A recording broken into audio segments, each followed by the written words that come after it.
Dermatológico, síndrome de Steven-Johnson. Lo hablamos hace un ratito. Miren, el síndrome de Steven-Johnson es esto más o menos. Son alteraciones ulceronecróticas localizadas en las zonas, en este caso del Steven-Johnson, en las zonas mucosas y en toda la superficie de piel. En pediatría, los más frecuentes secundarios antitérmicos, metamizol, ibuprofeno, AINES, ¿ya? Y anticonvulsivantes. Son la causa más frecuente. También, después de los 3 que les he dicho, vienen los antibióticos, ¿ya? Como el Bactrim, por ejemplo, ¿ya? Entonces, hablamos antipiréticos, metamizol, ibuprofeno, AINES, anticonvulsivantes, y el siguiente en orden son los antibióticos.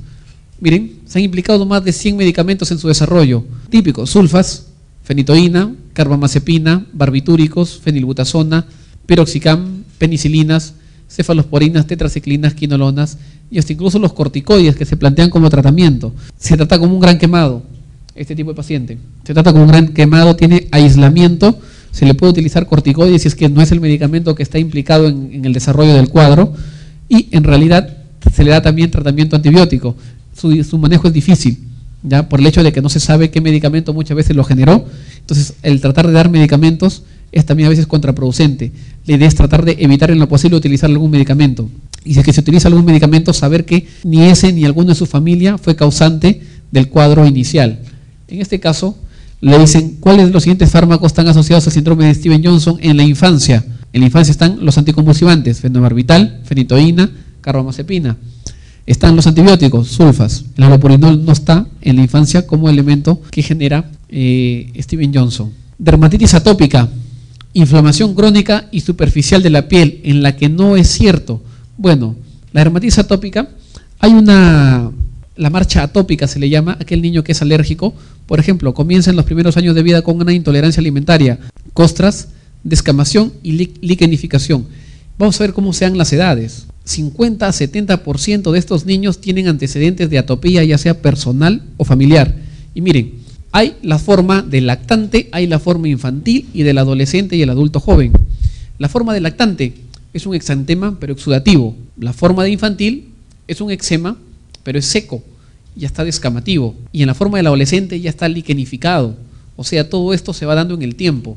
Exudación, liquenificación, que es en la que acaba, ¿ya? Entonces, todo esto se va dando en el transcurso del tiempo. Estas son las diferentes etapas. En la primera etapa, miren, mejillas, cara, tórax, miembros, casi todo. Pero ¿cuál es la diferencia en respecto a la parte infantil? En que no compromete las flexuras. Miren, acá ya compromete flexuras, flexura cubital, flexura poplitea, compromete los miembros igual que antes, pero recién se da el compromiso a nivel de flexuras. Por eso, cuando evaluamos dermatitis atópica y tenemos un niño de 2 a 12 años de edad, buscamos siempre que no tenga lesiones eritematosas a nivel de flexuras, cosa que no vemos en la etapa del lactante. Y en la etapa adolescente ya vemos la diferencia básicamente, las zonas son similares, pero vemos básicamente ya la parte de liquenificación. Criterios para pensar en dermatitis atópica. Miren, erupción pruriginosa, dermatitis flexural visible, sobre todo cuando es más de 2 años de edad. Para pensar en atópica antes de los 2 años de edad y antecedentes importantes de asma o rinitis. Vamos a la pregunta. Hasta el 70% de los pacientes tienen una historia familiar de asma, fiebre heleno o dermatitis, o sea, hasta el 70% de los pacientes tienen una historia de atopía previa. Puede ser que sí, 50-70% de ellos. La dermatitis flexural es característica de la variedad infantil. Hemos visto que hay una variedad de lactante, infantil y del adolescente. Y la flexural es la característica de la variedad infantil. ¿El tratamiento con qué lo hago? El tratamiento de la dermatitis atópica es con corticoides tópicos, ¿ya? Y si no responde al corticoide tópico, recién me voy al corticoide sistémico. El tratamiento con corticoides sistémicos debe reservarse para exacerbaciones graves sin respuesta al tratamiento tópico, cierto. ¿El prurito es el síndrome cardinal o el síntoma cardinal? Sí, el prurito es el síntoma cardinal. La sobreinfección bacteriana no implica una exacerbación del eczema. Si estamos ante un eczema que está abierto y entra un germen, lo sobreinfecta, obviamente que implica una exacerbación mayor, ¿no? Entonces, la sobreinfección bacteriana no implica una exacerbación, falso, sí implica una exacerbación de ese paciente. Miscelánea, problemas a nivel de articulaciones. Miren, cuando hablamos problemas a nivel de articulaciones, vamos a ver 2 puntos que tienen que tener claro, ¿no? Uno es osteomielitis y otro es artritis séptica. De los dos, el germen más frecuente es Staphylococcus aureus, ¿ya? Tanto de osteomielitis como de artritis séptica. También de los dos, el método a evaluar, lo ideal sería hacerle gammagrafía a los dos, pero sobre todo en osteomielitis. En osteomielitis el método diagnóstico más adecuado, el más rápido, que nos ayuda a dar el diagnóstico es gammagrafía con tecnesio. Frente a un paciente varón de 10 años de edad, 72 horas de enfermedad, 3 días, fiebre, dolor óseo localizado en tibia, eritema de partes blandas con sospecha de osteomielitis, método diagnóstico precoz más útil, el método diagnóstico precoz más útil para todo problema, en este caso de extremidad, porque le dicen en tibia, no le dicen de articulación, es en tibia, estamos hablando de una gammagrafía, ¿ya? Miren, la radiografía simple, ¿qué pasa? Que cuando yo la tomo, probablemente no encuentre nada si es que estamos en 3 días de enfermedad, y que cuando yo tomo y encuentro algo, que generalmente es periostitis, que se da por destrucción del periósteo, se debe a que por lo menos ya ha pasado 2 semanas de enfermedad. Entonces la radiografía me da alteración, sí, pero me da una alteración tardía. Por eso yo tengo que diagnosticar de manera precoz al paciente, y el método más adecuado para diagnosticar de manera precoz es la gammagrafía, con una sensibilidad y una especificidad adecuada. Si es que tengo una clínica de osteomielitis, le tengo que hacer la radiografía simple. Obviamente, si sale positiva, significa que ya tiene más de 2 semanas de enfermedad probablemente, pero si sale negativa, la gammagrafía es lo que tengo que hacer. Si gammagrafía sale negativa, resonancia magnética es lo que yo debería hacer. El ideal en los primeros momentos que debo tomar es gammagrafía ósea. Staphylo aureus sigue siendo el principal agente en todas las edades. Este es sobre fenilcetonuria. Ya no sé si alguna vez lo han leído, pero lo vamos a ver. ¿Ya? Fenilcetonuria, probablemente los que han hecho internado en el niño, ¿ya? Medicina C, sobre todo, ¿ya? Fenilcetonuria es un problema que se llama, una enfermedad que se llama errores innatos del metabolismo. Dentro de los errores innatos del metabolismo tenemos alteraciones a nivel de los carbohidratos, alteraciones a nivel de los lípidos y alteraciones a nivel de las proteínas. Uno de ellos es la fenilcetonuria. Parece difícil la pregunta, pero nos ubicamos acá. Miren, la fenilalanina tiene que pasar a tirosina, y para que pase a tirosina necesita de la fenilalanina hidroxilasa y un cofactor que es el tetrahidrobiopterina, ¿ya? Obviamente que si es que hay alteración acá, todo lo que esté previamente se va a aumentar. ¿Por qué? Porque no se forma. ¿Cuál es el problema de la fenilcetonuria? En que no hay un paso, no hay formación de la tirosina. ¿Por qué? Porque hay alteración. Una de las alteraciones principales es la ausencia de ácido fenilpirúvico y ácido fenolacético. Esto es lo que se genera en un paciente con fenilcetonuria clínica. Es de autoherencia autosómica recesiva y genera retraso del desarrollo neurológico, con convulsiones, con hipertonía, con hiperreflexia, con irritabilidad y con vómitos. Hay un montón de enfermedades de errores innatos del metabolismo. Muchas de ellas no se diagnostican, muchas de ellas son mal diagnosticadas. No es muy frecuente en nuestro país, ¿ya? Pero sí se tiene que tener en cuenta en algunos pacientes que no respondan al tratamiento adecuado. Entonces, con esto, vemos acá. Niño que al nacimiento fue normal, desarrolla gradualmente retraso mental y decrecimiento. Tras descartar posibles causas, su sospecha se inclina por fenilcetonuria. ¿Cuáles son los criterios diagnósticos de los mismos? Dice, de entre los siguientes criterios diagnósticos, solo uno es cierto. A ver, ¿será cierto? Aquí les dicen realmente, solo uno es falso. Cámbienlo, por favor. Fenilalanina plasmática, más de 10 miligramos por decilitro. Lo acabamos de ver, verdadero. La fenilalanina no pasa a ser tirosina, entonces se acumula, y al acumularse hace que sea elevada. Aumento de ácido fenilpirúvico y o hidroxifenilacético en orina. Los excesos se van por orina y nos vamos. Ácido fenilpirúvico y ácido fenolacético están aumentados. Tirosina plasmática disminuida, tirosina plasmática aumentada. Si por conocimiento sabemos que la fenilalanina se tiene que ir a tirosina y la fenilcetonuria es un problema en donde no hay la enzima que permite el paso de fenilalanina a tirosina, la tirosina ¿cómo tendría que estar? Disminuida. Elevada concentración del cofactor de tetrahidrobiopterina. Este cofactor, si es que no actúa, porque obviamente no hay una adecuada formación de la tirosina, va a estar en exceso. Esta cadena, esta reacción enzimática es la que a la larga me va a permitir formar DOPA, ¿ya? Entonces, por favor, repasen siempre esta reacción, porque siempre la preguntan, ¿ya? Fenilalanina, tirosina, formación de DOPA. Madre llega con su hijo de 9 años a una urgencia. Relata cómo su niño sintió un mareo terrible y cayó al suelo. También afirma, tenía náuseas y vómitos, mareos, náuseas y vómitos. Exige que vacunen a su hijo por meningitis. El niño está febril, no hay rigidez de nuca, no hay alteración en la audición. Se queja de leve dolor de cabeza y mantiene un vértigo posicional residual, permaneciendo pálido e inmóvil. ¿Qué entidad causal sospecha? Menier, paroxístico benigno, meningococo, vértigo de origen central, neuronitis vestibular. Entonces vamos a ver. Esto lo calificamos como vértigo, lo que tiene el paciente. ¿Central o periférico? Vamos a ver. ¿Qué pensamos para periférico? ¿Qué pensamos para central? Para periférico, giro de objeto rotatorio bien definido, súbito y de corta duración, influenciado por los movimientos, hay alteraciones vegetativas importantes, náuseas, vómitos y no hay signos de focalidad neurológica. Para pensar en un vértigo central, giro de objetos, es lento y de larga duración, no está influenciado por los movimientos, las alteraciones vegetativas son mínimas y hay signos de focalidad neurológica. Nuestro paciente, central, periférico, ¿no? Periférico, no está focalizando, ha sido brusco la forma de presentación, periférico. Entonces yo digo periférico, tengo 3 clínicas, Menier, neuronitis vestibular, vértigo paroxístico posicional benigno. Menier, la causa es un hidroxendolinfático, la neuronitis vestibular es una neuritis vírica, o sea, paciente que tuvo clínica respiratoria previa, tos, estornudo, rinorrea, y el paroxístico posicional benigno, litiasis. Otra parte diferencial, el Menier son repetidas crisis, pero duran horas. La neuronitis vestibular es una única, pero dura días. Y el paroxístico posicional benigno son repetidas, pero duran segundos. Siguiente para Menier. El Menier va con alteración de la audición, va con hipoacusia. Los de acá, no. Volvemos a nuestro caso. Madre llega con su hijo de 9 años a una urgencia. Relata cómo su hijo sintió un mareo terrible y cayó al suelo. También afirma tenía náuseas y vómitos. Va para periférico. Exige que vacunen por meningitis. El niño está febril, no hay rigidez de nuca ni alteración en la audición, o sea, no tiene compromiso de audición. Se queja de leve dolor de cabeza y mantiene un vértigo posicional residual, permaneciendo pálido e inmóvil. ¿Menier? ¿Sí? No va para Menier.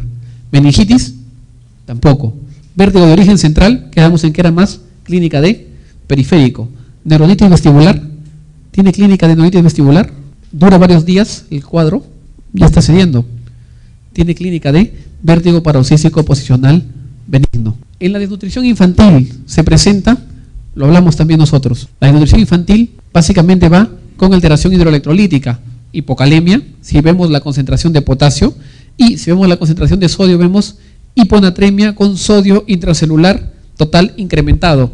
O sea, la clave es esta, la clave es la clave D, ¿ya? Pregunta típica de desnutrición infantil. Y la otra pregunta típica es esta: hay alteración a nivel de la inmunidad, y la alteración a nivel de la inmunidad es alteración a nivel de los linfocitos T, ¿ya? Entonces hay disminución de linfocitos T. Por eso les ponen hipertrofia del timo, no, los linfocitos T están en el timo, entonces no hay hipertrofia, al contrario, hay disminución de linfocitos T. Miren, anemia refractaria con osteoporosis, neutropenia e hipopigmentación, retardo de edad ósea y con pseudoparálisis y ataxia. Son efectos de carencia de hierro, ¿genera eso? Hemos visto que el hierro no genera ese tipo de cuadro. Yodo, para que haya problemas del yodo tendría que haber adicional clínica de una endocrinopatía, ¿no? El yodo tiene que ver con hipotiroidismo. Zinc, cobre, cromo. El cromo no lleva a generar eso, o sea, me quedo con cobre o con zinc. Veamos, cobre, zinc. Zinc, deficiencia en el crecimiento, desarrollo gonadal disminuido, disminuye la percepción del gusto, hay atrofia de timo, disminución de linfocitos T, disminuye la función de los neutrófilos, disminución de la capacidad de macrófagos y alteración en realidad del neurodesarrollo. Por eso ustedes están viendo actualmente en el réclame o en los réclames que denle zinc al niño, Osteovit, KitKat, que tiene zinc. ¿Por qué? Porque ayuda para el desarrollo, porque mejora las defensas, porque mejora la parte de neuropsicológica y el neurodesarrollo. Pero realmente todo viene con alimentos, ¿no? Entonces, el zinc más que todo son problemas del desarrollo o del neurodesarrollo, o problemas de mostrar disminución en las defensas, por eso hay que darle al paciente. Deficiencia de cobre, refractaria a tratamiento, va con osteoporosis y fracturas patológicas, hiperpigmentación, hipotonía, neutropenia, ataxia. Este paciente, anemia refractaria, osteoporosis, neutropenia, hipopigmentación, retardo en la edad ósea, ataxia, estamos pensando en una carencia de cobre. La posición de mayor riesgo durante el sueño en el síndrome de muerte súbita infantil es de cúbito prono, ¿no? Cúbito prono, ya he conversado bastante con ustedes sobre eso. Y los factores de riesgo a recordar son hasta 13 veces más riesgo por la deposición de cúbito prono. Madre que tiene que fuma y hermano que ha tenido síndrome de muerte súbita o que ha tenido un episodio de aparente riesgo para la vida. Esta es una pregunta de memoria, ¿ya? Y les voy a dar la clave. El recambio de iones sodio, potasio, cloro a través de la membrana celular se realiza por esto, ¿ya? Por canales de transferencia. E igual que la de acá. ¿Cuál de los siguientes mecanismos se considera de tipo inmune? Y estamos hablando de la microflora intestinal, ¿ya? Hay varias preguntas que van a ver que son preguntas de memoria, como las fórmulas que hemos visto de peso-talla, como las dos que acabamos de ver en este momento. Miren, niña de 13 años de edad, episodios de dolor abdominal y poliartralgias. En las últimas 24 horas le han aparecido manchas rojizas en los muslos. Lo más destacado en el examen físico es púrpura palpable en nalgas y muslos. No presenta anemia, las plaquetas son normales, la IgA está elevada y la depuración de creatinina es normal. Se objetiva proteinuria en 1 gramo 24 horas, hematuria, y en la biopsia se observa proliferación mesangial y depósitos de IgA 3 cruces. Diagnóstico más probable, todo va para púrpura de Henoch-Schönlein. ¿Ya? La púrpura de Henoch-Schönlein es la vasculitis más frecuente en pediatría, ¿ya? Y tiene 4 criterios importantes y los revisamos de arriba hacia abajo. Nos ubicamos en abdomen y en abdomen tenemos dolor abdominal. Es un dolor abdominal que se confunde con apendicitis aguda, también le llaman angina abdominal y se caracteriza porque genera sangrado en heces.